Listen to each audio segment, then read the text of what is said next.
నమస్కారం ఘంటారావానికి స్వాగతం ముందుగా ప్రధానాంశాలు జగన్ అవినీతితో ప్రాజెక్టులు పడకేశాయన్న అమిత్ షా కూటమి వచ్చిన 2 ఏళ్లలో పోలవరం పూర్తి చేస్తామని హామీ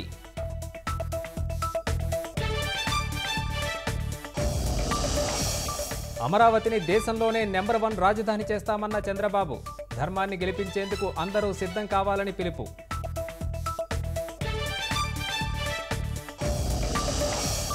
ల్యాండ్ టైటిలింగ్ యాక్ట్పై పవన్ కళ్యాణ్ మండిపాటు అమలు చేయకపోతే జీవో ఎందుకు తెచ్చారని సజ్జలను నిలదీత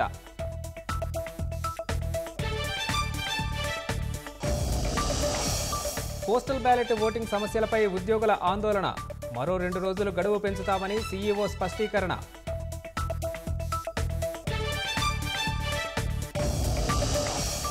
మండుటెండలోనూ కూటమి అభ్యర్థుల జోరు ప్రచారం సూపర్ 6 పథకాలను వివరిస్తూ ఓట్ల అభ్యర్థన